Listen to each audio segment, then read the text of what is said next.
Hai, oke. Di sini saya ingin menjelaskan tentang analisis Gen Z di era digital. Apa sih itu Gen Z? Gen Z itu yaitu generasi yang lahir di antara tahun 97 sampai tahun 2012. Kebetulan saya kelahiran 2003, berarti saya termasuk Gen Z dong? Ya tentu, saya juga termasuk Gen Z. Oke, mungkin Gen Z ini terkenal karena info mental health-nya ya.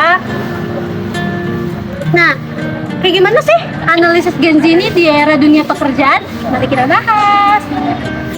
Sebelum kita masuk ke analisis, kita harus cari tahu dulu dong, Gen Z itu kenapa bisa disebut Gen Z.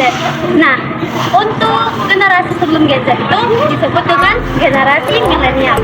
Sedangkan untuk generasi Z itu, kenapa sih bisa dibilang begitu? Generasi Z itu berasal dari generasi yang bisa menggunakan teknologi di era digital. Dan kebetulan Gen Z ini namanya itu diambil dari beberapa platform digital seperti penggunaan aplikasi dan penggunaan brand-brand seperti Apple. Kenapa sih Gen Z itu lebih identik dengan era digital ataupun era transformasi teknologi yang sekarang? Mari kita bahas. Ini lebih banyak menghabiskan waktu untuk browser di sosial media maupun di platform-platform internet seperti penggunaan AI, sosial media maupun platform internet atau situs web lainnya untuk mengerjakan seperti tugas-tugas mereka, tugas-tugas harian, pekerjaan maupun di lingkungan pendidikan. Apa sih perannya Gen Z ini di era digitalisasi serta analisis kerja mereka? Mungkin bisa nih kita berikan beberapa contoh. Di era digital ataupun di era industri 4.0 dan sosial 5.0 ada beberapa kelebihan, diantaranya satu keterampilan digital. Aku rasa nih mungkin anak-anak Gen Z sekarang udah lebih tahu ya kan penggunaan alat-alat teknologi yang lebih canggih dibandingkan dengan generasi-generasi sebelumnya. Karena itu ada work-life balance. Mereka itu udah membuat perubahan signifikan dari yang sebelumnya kurang mengerti digital dan sekarang pekerja lebih mudah dan lebih berintegritas dengan namanya teknologi digital. Ketiga, dengan adaptasi dengan teknologi. Berkaitan dengan yang nomor 2, adaptasi ini mereka sudah mempunyai seperti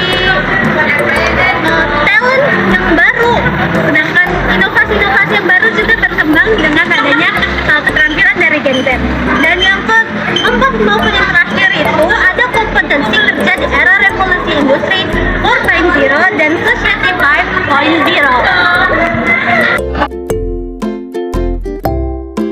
Perkenalkan, nama saya Pramila. Saya akan menjelaskan keunikan dan kekurangan Gen Z di dunia pekerjaan dan serta contoh-contohnya.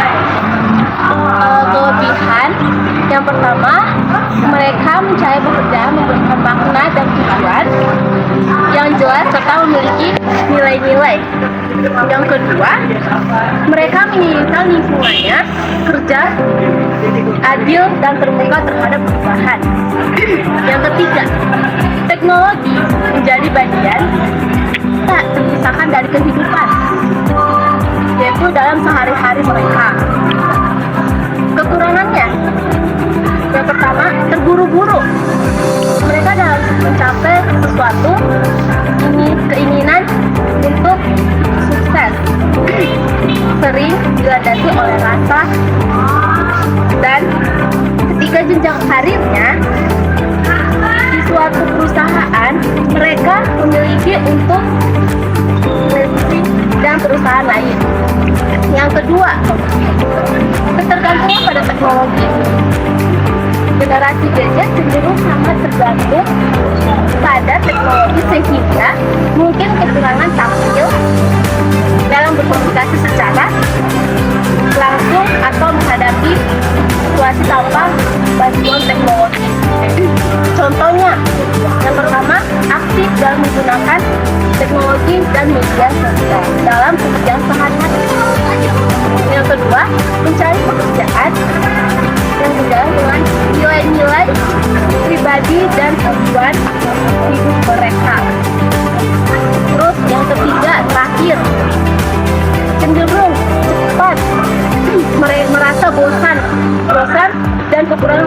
jika kekurangan perkembangan karir mereka itu tidak sesuai dengan harapan. Sekian dari saya. Terima kasih. Halo, skill saya kali penutupan dengan kesimpulan dari generasi Z ini yang tumbuh dalam era teknologi memiliki keterampilan dan pengetahuan teknologi yang kuat. Nah, generasi Gen Z ini juga memiliki adaptif terhadap perubahan dan memiliki pandangan yang berbeda tentang keseimbangan kerja dan kehidupan. Generasi Gen Z ini juga memiliki potensi untuk membawa inovasi dan perubahan positif ke tempat pekerjaan pun mereka bekerja. Namun, generasi Gen Z ini juga perlu meneruskan belajar dan mengembangkan keterampilan agar tetap relevan di era digital yang terus berkembang di dunia teknologi ini. Sekian dari saya, terima kasih.